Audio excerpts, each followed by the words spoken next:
ఇప్పుడైతే తెలంగాణలో నోటిఫికేషన్స్ అయితే రిలీజ్ అవ్వబోతున్నాయి. అయితే ఇప్పుడు సిలబస్‌లో జనరల్ స్టడీస్‌లో Indian geography, history and polity, economy పైన క్వెషన్స్ అనేటివి మనకి జనరల్ స్టడీస్‌లో వస్తాయి.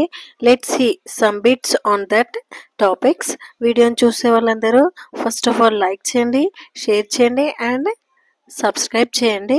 Let's see first question. 1906లో ముస్లింలోని భూస్వాముల మరియు నవాబుల సమూహం ఆల్ ఇండియా ముస్లిం లీగ్ను ఏర్పాటు చేశారు. అది ఎక్కడ ఏర్పాటు చేశారు? Options Mumbai, Kathmandu, Karachi, Dhaka. Correct answer వచ్చేసి ఫోర్త్ ఆప్షన్ కరెక్ట్, ఢాకా. అందరికీ ఆల్ ఇండియా ముస్లిం లీగ్ అనగానే గుర్తొచ్చేది ఏది? 1906 ఇయర్ అయితే అందరికీ తెలిసి ఉంటుంది. కానీ అది ఎక్కడ జరిగిందంటే కొంచెం ఒకసారి మనం టాపిక్ చదివితే ఉట్టిగా ఆన్సర్ అయితే పెట్టచ్చు. Answer Dhaka. Second question. Next question. క్రింది వారిలో యుఎన్ భద్రతా మండలిలోని శాశ్వత సభ్య దేశాలు అనేటివి 5 ఉంటవి. ఆ 5 ఏవి అనేది మనం తెలుసుకోవాలి. ఇక్కడ ఆప్షన్స్ లో ఫోర్త్ ఆప్షన్ కరెక్ట్. ఏంటి? USA, UK, Russia, China and France. USA, మళ్ళీ ఒకసారి యూకే, రష్యా, చైనా, ఫ్రాన్స్. ఇది కరెక్ట్ ఆన్సర్. ఇవి 5 శాశ్వత సభ్య దేశాలు. Next question. 1972లో జుల్ఫికర్ అలీ భుట్టో మరియు ఇందిరాగాంధీల నాయకత్వంలో ఈ ఒప్పందంపై భారతదేశం మరియు పాకిస్తాన్లు సంతకం చేశాయి. ఆ ఒప్పందం పేరేంటిది అనేది తెలియాలా? అదే ఒప్పందం అంటే ఇక్కడ ఆప్షన్స్ తాష్కెంట్ ఒప్పందం, సిమ్లా ఒప్పందం, సింధు జల ఒప్పందం, లాహోర్ ప్రకటన. Correct answer is second option correct, Simla ఒప్పందం. Let's see next question. మణిపూర్లో దీనిని నివారించడానికి మైరా పైబి ఒక ఉద్యమంగా ఉద్భవించింది. ఆప్షన్స్ వచ్చేసి గిరిజన ప్రజలు వారి ప్రాంతంలోకి ప్రవేశించడాన్ని, సైన్యం వారి ప్రాంతంలోకి ప్రవేశించడాన్ని, 1970లో మద్యం సేవించి బజార్లో గొడవ చేయడాన్ని, ఫోర్త్ ఆప్షన్ ఉగ్రవాద గ్రూపులు వారి ప్రాంతంలో ప్రవేశించడాన్ని. ఇక్కడ ఇవి మనం ఈ టాపిక్స్ చదివితేనే ఆన్సర్ పెట్టొచ్చు. Option 3 is the correct answer. 1970లో మద్యం సేవించి బజార్లో గొడవ చేయడాన్ని. ఇది ఒక ఉద్యమంగా ఉద్భవించింది. ఆ ఉద్యమం పేరు Meira Paibi. Next question. British parliament చేసిన ఈ చట్టం తూర్పు ఇండియా కంపెనీ అధికారాలను బ్రిటిష్ రాచరికానికి బదిలీ చేసింది.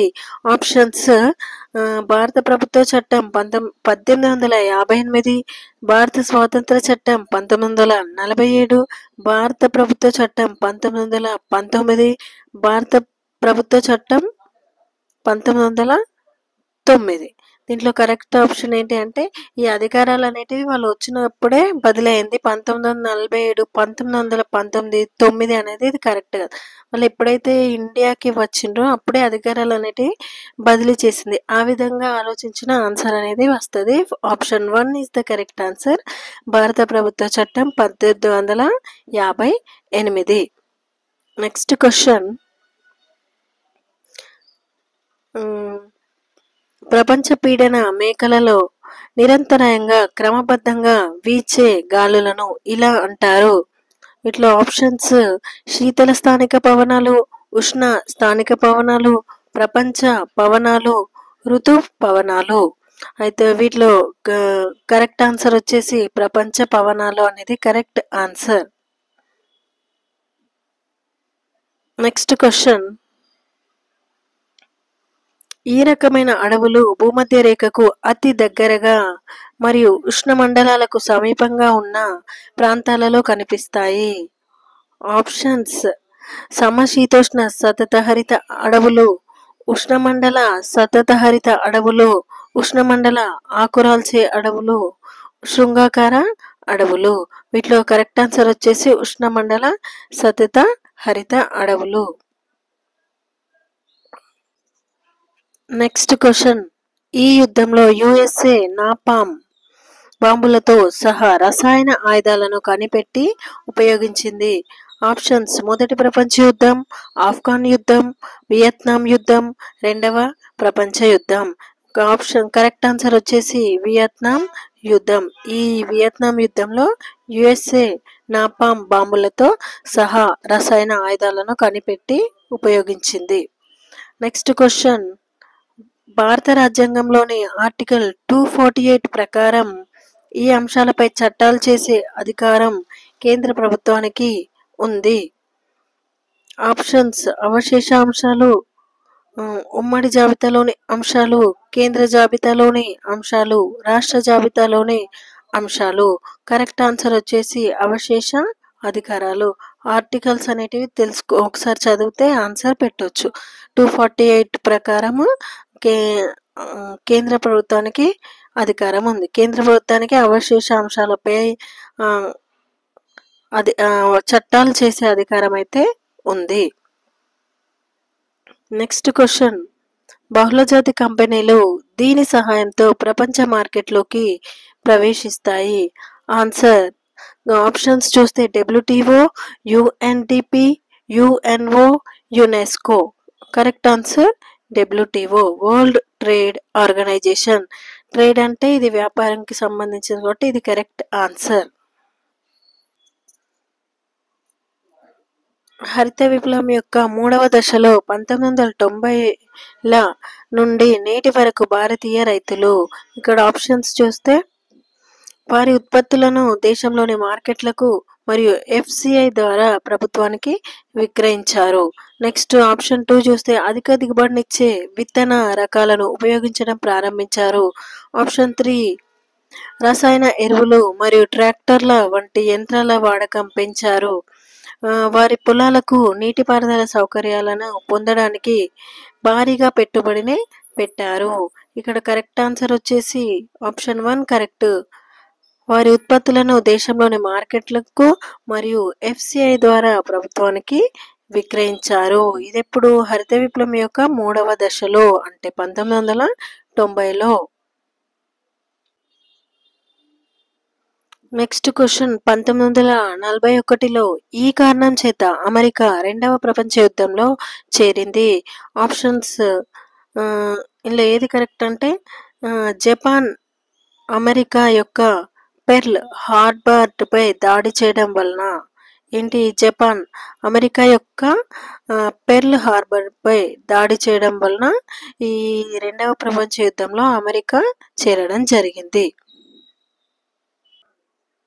నెక్స్ట్ క్వశ్చన్: క్రింది వాటిలో ఏ స్టేట్మెంట్ రాజసంక్రమణ సిద్ధాంతంను బాగా వివరిస్తుంది? అంటే పాలసీ ఆఫ్ డాక్ట్రైన్ ల్యాబ్సే. అయితే వీటిలో ఆప్షన్స్ చూస్తే ఫస్ట్ ఆప్షన్ ఏ భారతీయ పాలకుడు రాజసంక్రమణ సిద్ధాంతం. ఆప్షన్ 1 చూస్తే ఏ భారతీయ పాలకుడైనా బ్రిటిష్ ఈస్ట్ ఇండియా కంపెనీకి చెందిన రెసిడెన్సీని అంగీకరించాలి. ఆప్షన్ 2 ఇది. భారతీయ పాలకుడు బ్రిటిష్ ఈస్ట్ ఇండియా కంపెనీని ఎటువంటి పన్ను చెల్లింపు లేకుండా భారతదేశంతో వ్యాపారం చేయడానికి అంగీకరించాలి. ఆప్షన్ 3 ఏ పాలకునికైనా వారసుడు లేనట్లయితే అతని రాజ్యం కంపెనీ పాలనలోకి వస్తుంది. Option 4 British east India company కోసం భారత పాలకులు కొంత సైన్యాన్ని నిర్వహించాలి. వీటిలో కరెక్ట్ ఆన్సర్ వచ్చేసి రాజసంక్రమణ సిద్ధాంతం అంటే 3వ ఆప్షన్ కిందకి వస్తుంది. ఏ పాలకునికైనా వారసుడు లేనట్లయితే అతని రాజ్యం ఆ కంపెనీ పాలనలోకి వస్తుంది. నెక్స్ట్ క్వశ్చన్: వ్యవసాయ పరివర్తన కేవలం ఆర్థిక సమస్య కాదు, గ్రామీణ రంగం యొక్క రాజకీయ, సామాజిక మరియు ఆర్థిక పరివర్తన అన్నవారు ఎవరు? ఇక్కడ ఆప్షన్స్ వస్తే జవహర్లాల్ నెహ్రూ, మహాత్మా గాంధీ, లాల్ బహదూర్ శాస్త్రి, సర్దార్ వల్లభాయ్ పటేల్. వీటిలో కరెక్ట్ ఆన్సర్ వచ్చేసి ఎవరు చెప్పిండ్రు ఆర్థిక పరివర్తన అని అంటే answer first answer correct, Jawaharlal Nehru. Next question: భారతదేశ ఉత్తర సరిహద్దున విస్తరించిన హిమాలయాలు ఈ రకానికి చెందినవి? ఆప్షన్స్ అగ్నిపర్వతాలు, నవీన ముడత పర్వతాలు, అవశిష్ట పర్వతాలు, పురాతన ముడత పర్వతాలు. కరెక్ట్ ఆన్సర్ వచ్చేసి నవీన ముడత పర్వతాలు, యంగ్ ఫోల్డ్ మౌంటైన్స్.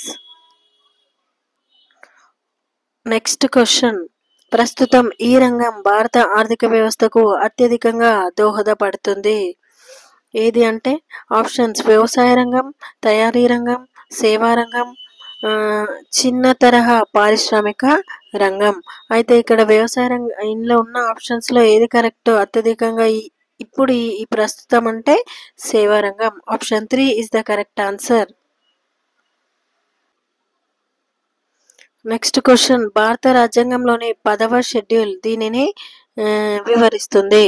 ఇక్కడ ఆప్షన్స్లో ఏది కరెక్ట్ అంటే చాలా ఆప్షన్స్ ఉన్నాయి. ఆప్షన్స్ మనకు ఫస్ట్ కరెక్ట్ ఆన్సర్ ఏది అంటే ఆప్షన్ 1, ప్రజాప్రతినిధులను అనర్హులుగా ప్రకటించడానికి గల కారణాలను మరియు విధి విధానాల గురించి 10వ షెడ్యూల్ తెలుపుతుంది. నెక్స్ట్ క్వశ్చన్, బ్రిటిష్ ఇండియాలో జమీందారీ వ్యవస్థ ప్రధానంగా ఈ ప్రాంతంలో అమలు చేయబడుతుంది. ఎక్కడ అంటే ఆప్షన్స్ ఏంటిది? పంజాబ్ మరియు సింధు ప్రాంతాలలో, బొంబాయి మరియు మద్రాస్ ప్రెసిడెన్సీలలో, ట్రావెన్కోర్, కొచ్చిన్లలో. ఫోర్త్ ఆప్షన్ బెంగాల్, బీహార్ మరియు ఉత్తర భారతదేశంలోని కొన్ని ప్రాంతాలలో. ఇక్కడ జమీందారీ వ్యవస్థ ప్రధానంగా ఎక్కడ ఉండే అంటే fourth option correct, Bengal, Bihar మరియు ఉత్తర భారతదేశంలోని కొన్ని ప్రాంతాలలో. నెక్స్ట్ క్వశ్చన్, భారతదేశంలో ఈ ప్రధానమంత్రి ఆధ్వర్యంలో మొదటి సంకీర్ణ ప్రభుత్వం ఏర్పడింది. సంకీర్ణ ప్రభుత్వం ఏర్పడి ఫస్ట్ టైం ఎవరి ప్రభుత్వంలో ఏర్పడింది అంటే ఆప్షన్స్ మన్మోహన్ సింగ్, అటల్ బిహారీ వాజ్పేయి, విశ్వనాథ్ ప్రతాప్ సింగ్, పివి నరసింహారావు. అయితే ఇందులో కరెక్ట్ ఆన్సర్ ఏది అంటే విశ్వనాథ్ ప్రతాప్ సింగ్. నెక్స్ట్ క్వశ్చన్, భారతదేశంలో ఈ ఖనిజ నిల్వల మరియు ఉత్పత్తిలో తీవ్ర కొరత ఉంది. ఆన్సర్ ఏది అంటే కరెక్ట్ ఆన్సర్ రాగి. ఇక్కడ ఉన్న ఆప్షన్స్ ఏంటిది? బాక్సైట్, మాంగనీస్, రాగి, ఇనుప ఖనిజం. ఇందులో ఏది తీవ్ర కొరతగా ఉంది అంటే రాగి. నెక్స్ట్ క్వశ్చన్, గ్రీన్ పీస్ ఉద్యమం దీనిపై పలు దేశాలలో ఉద్యమం చేపట్టింది. ఆప్షన్స్ అమెరికాలో ఆహార సంక్షోభం, కొంతమంది చేతుల్లో సంపద కేంద్రీకృతం, లింగ అసమానత, వాతావరణ మార్పు. గ్రీన్ పీస్ ఉద్యమం దేనికి కోసం అంటే వాతావరణ మార్పు. ఇది కరెక్ట్ ఆన్సర్.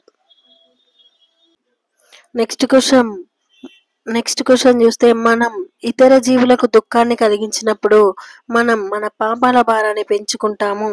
దీన్ని ఎవరు బోధించారు? ఇక్కడ ఆప్షన్స్ చూస్తే అజిత కేశకంబలి, ఆప్షన్ 2 గౌతమ బుద్ధ, ఆప్షన్ 3 వర్తమాన మహావీర్య, మక్కలి గోశాల, ఫోర్త్ వన్.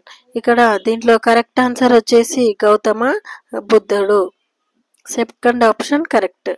సెకండ్ ఆప్షన్ కాదండి, వర్తమాన మహావీరుడు కరెక్ట్ ఆన్సర్. ఇది థర్డ్ వన్ కరెక్ట్ ఆన్సర్. ఇక్కడ వీటిలో కన్ఫ్యూజ్ అవుతుంది. ఇప్పుడు గౌతమ బుద్ధుడు, వర్తమాన మహావీరుడు ఇవి చదువుకుంటే మనకు కన్ఫ్యూజ్ అనేది రాదు. నెక్స్ట్ క్వశ్చన్, ఈ భారత రాజ్యాంగ సవరణ చట్టం ప్రజాప్రతినిధులను ఒక రాజకీయ పార్టీ నుండి మరొక రాజకీయ పార్టీకి ఫిరాయింపుగా కారణంగా అనర్హులుగా ప్రకటించడానికి వీలు కల్పిస్తుంది. ఆప్షన్స్ 42వ సవరణ చట్టం, 52వ సవరణ చట్టం, 61వ సవరణ చట్టం, 86వ సవరణ చట్టం. వీటిలో కరెక్ట్ ఆన్సర్ వచ్చేసి సెకండ్ ఆప్షన్ కరెక్ట్, 52వ సవరణ చట్టం. ఇది ఒక పార్టీ నుండి మరొక పార్టీకి మారేది. దీనికి కారణం అనేది అనర్హులుగా ప్రకటిస్తుంది. మనకి సవరణలు అనేటివి నేర్చుకుంటేవి పెట్టడం వస్తుంది. నెక్స్ట్ క్వశ్చన్ క్రింది వాటిలో ఐరిష్ రాజ్యాంగం నుండి తీసుకోబడినవి. ఐరిష్ రాజ్యాంగం నుండి మన రాజ్యాంగానికి ఏవి తీసుకోబడినవి? ఆప్షన్స్: ఆదేశ సూత్రాలు, భారత రాజ్యాంగం యొక్క ప్రవేశిక, ప్రాథమిక హక్కులు, భారత పౌరుడి ప్రాథమిక విధులు. అయితే ఐరిష్ రాజ్యాంగం నుండి తీసుకున్నవి ఆదేశ సూత్రాలు. Option 1 correct answer. Next question క్రింది వారిలో ఒకటి కంటే ఎక్కువసార్లు రాష్ట్రపతిగా ఎన్నికైన భారత రాష్ట్రపతి: సర్వేపల్లి రాధాకృష్ణ, నీలం సంజీవరెడ్డి, జాకీర్ హుస్సేన్, డాక్టర్ రాజేంద్ర ప్రసాద్. అయితే ఈ రాష్ట్రపతుల గురించి తెలుసుకుంటే మనకి ఇవన్నీ పెట్టచ్చు. కరెక్ట్ ఆన్సర్ వచ్చేసి 4th one doctor Rajendra Prasad. భారతదేశంలోని ఉత్తర మరియు వాయువ్య ప్రాంతంలో పండించే ప్రధాన ఆహార పంట. ఆప్షన్స్: మొక్కజొన్న, గోధుమ, వరి, జొన్న. కరెక్ట్ ఆన్సర్ గోధుమ. నెక్స్ట్ క్వశ్చన్ 1960లో భారతదేశంలోని ఉత్తర మరియు ఈశాన్య సరిహద్దు ప్రాంతాలలో వ్యూహాత్మక ప్రాముఖ్యత కలిగిన రహదారుల అభివృద్ధి కోసం స్థాపించబడిన సంస్థ. ఇక్కడ ఆప్షన్స్: సరిహద్దు రోడ్డు సంస్థ, భారత జాతీయ రహదారి అథారిటీ, రాష్ట్ర ప్రభుత్వ కార్యకలాపాల శాఖ, కేంద్ర ప్రభుత్వ కార్యకలాపాల శాఖ. కరెక్ట్ ఆన్సర్ సరిహద్దు రోడ్ల సంస్థ. Option 1 correct answer. Next question భారతదేశంలోని పశ్చిమ బెంగాల్లో జనపనార మిల్లులు ప్రధానంగా ఈ నది ఒడ్డున ఉన్నాయి. Options: Ganga, Brahmaputra, Mahanadi, Hooghly. Option correct answer వచ్చేసి హుగ్లీ.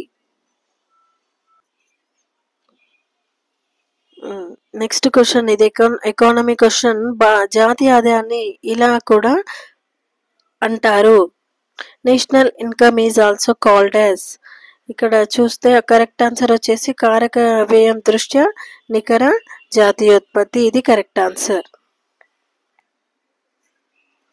నెక్స్ట్ క్వశ్చన్ క్రింది వాటిలో ఉన్నత న్యాయస్థానం దిగువ కోర్టుకు జారీ చేసే ఈ రిట్ ప్రకారం క్రింది కోర్టులో పెండింగ్ లో ఉన్న ఈ కేసును తనకు తానుగా బదిలీ చేసుకుంటుంది. ఇక్కడ ఆప్షన్స్ చూస్తే సెర్ష్యోరారీ, కోవారెంటో, మాండమస్, హెబియస్ కార్పస్. అయితే దీంట్లో కరెక్ట్ ఆన్సర్ వచ్చేసి సెర్ష్యోరారీ. నెక్స్ట్ క్వశ్చన్ తెలంగాణలో నేల కింద ఉన్న రాళ్లలో ఎక్కువ భాగం గ్రానైట్ తో కూడి ఉంటాయి. అవేంటి? ఆప్షన్స్: గట్టి మరియు నీరు పీల్చని రాళ్ళు, అవక్షేప శిలలు, రూపాంతర శిలలు, వదులుగా మరియు నీరు పీల్చుకునే రాళ్ళు. ఇందులో కరెక్ట్ ఆన్సర్ వచ్చేసి గట్టి మరియు నీరు పీల్చని రాళ్ళు. ఇవన్నీ జనరల్ స్టడీస్ కి సంబంధించిన క్వశ్చన్స్. ఈ విధంగా అయితే ఎగ్జామ్ లో క్వశ్చన్స్ అనేటివి వస్తాయి. Thank you for watching. వీడియోని అందరూ లైక్ చేయండి, షేర్ చేయండి అండ్ సబ్స్క్రైబ్ చేయండి ఇలాంటి మరిన్ని అప్డేట్స్ కోసం.